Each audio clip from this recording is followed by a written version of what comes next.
Alright, number 6 is basically the same type of problem.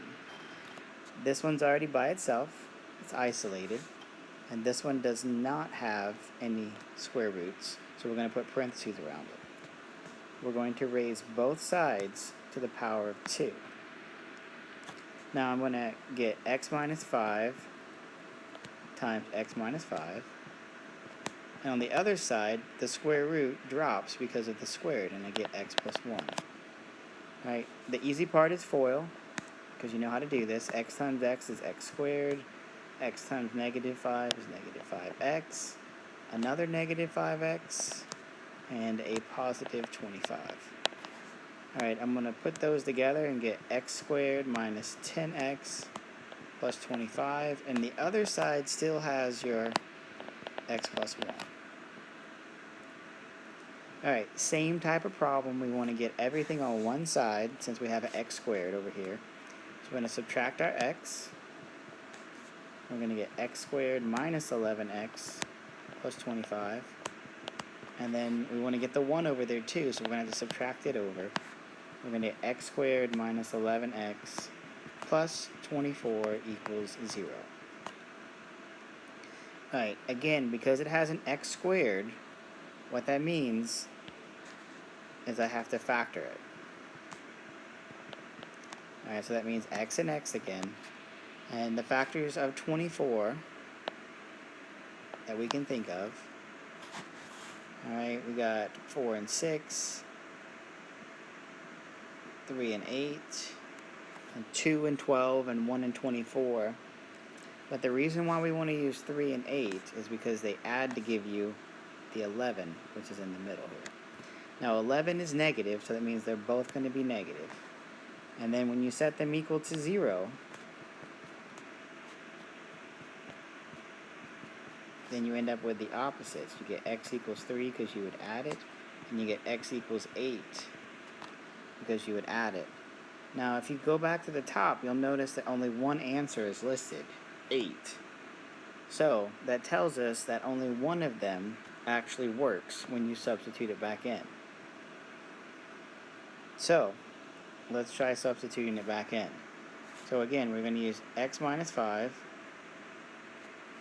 equals the square root of x plus 1. Alright, let's try the one that is not going to work since it's not listed, and that would be 3. So that would be 3 minus 5 equals the square root of 3 plus 1.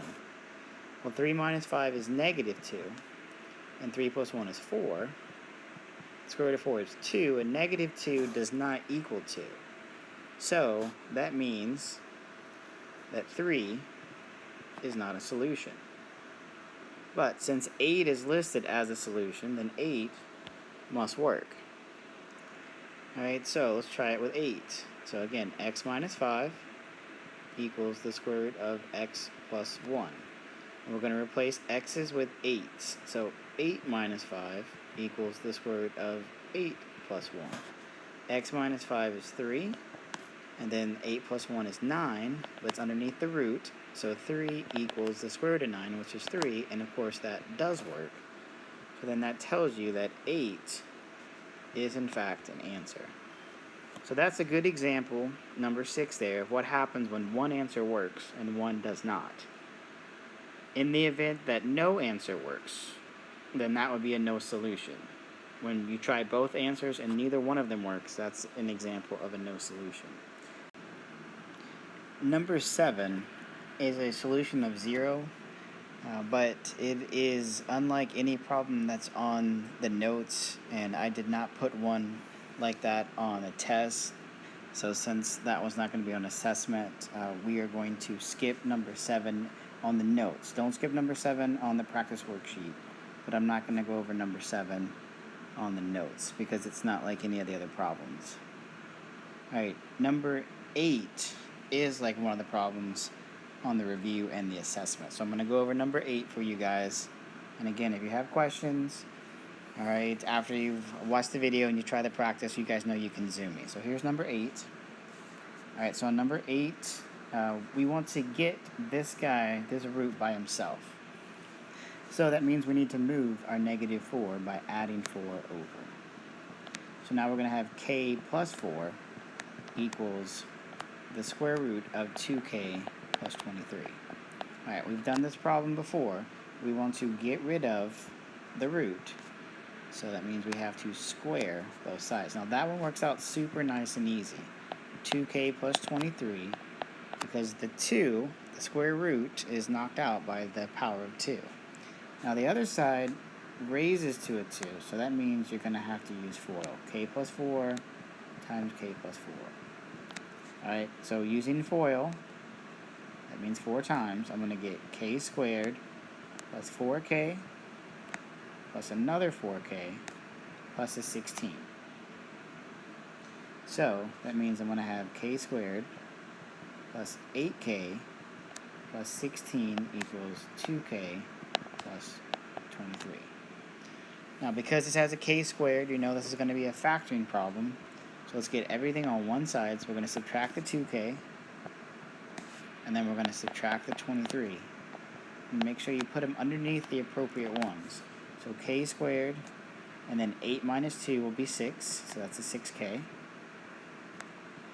And then 16 minus 23 will be negative 7, and that equals 0.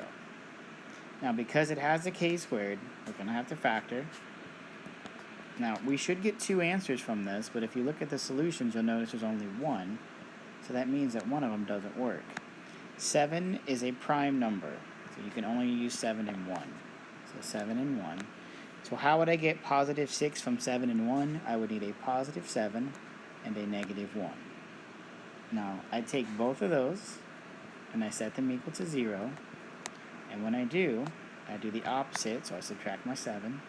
So k equals negative 7. And then I do the other one, k minus 1 equals 0. And I add the 1 over. And then k equals positive 1. So, how come only one answer is listed? Well, that means that this answer doesn't work when I substitute it. So, let's try it.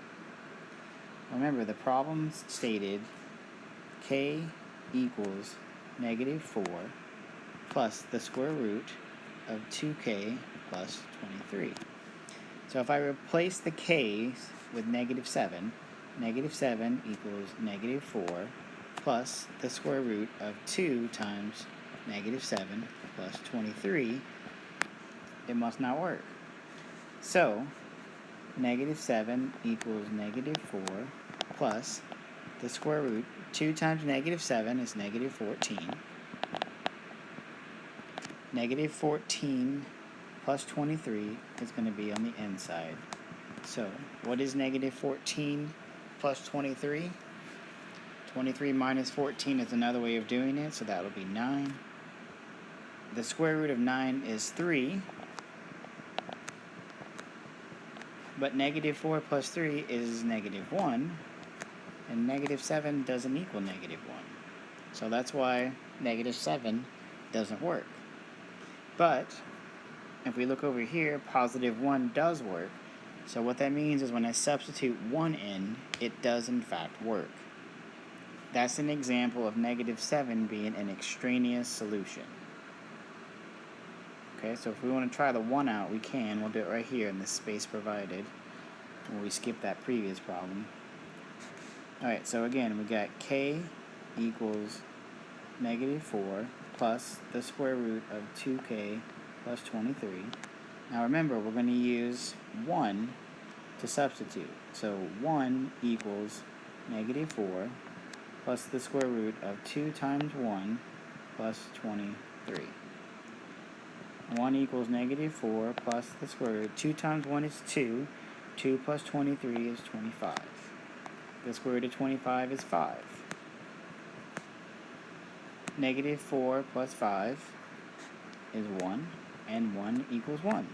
So that's why 1 is listed as a solution. Alright, that's all I have for you guys on notes for video. Radical Equations Day 1, Week 3. Again, watch the video first, try the practice problems, check your solutions, make sure you don't have any extraneous solutions, and if you're still having trouble, you guys know you can Zoom me Monday through Friday from 1 to 2 p.m. Alright, thanks guys, have a good day.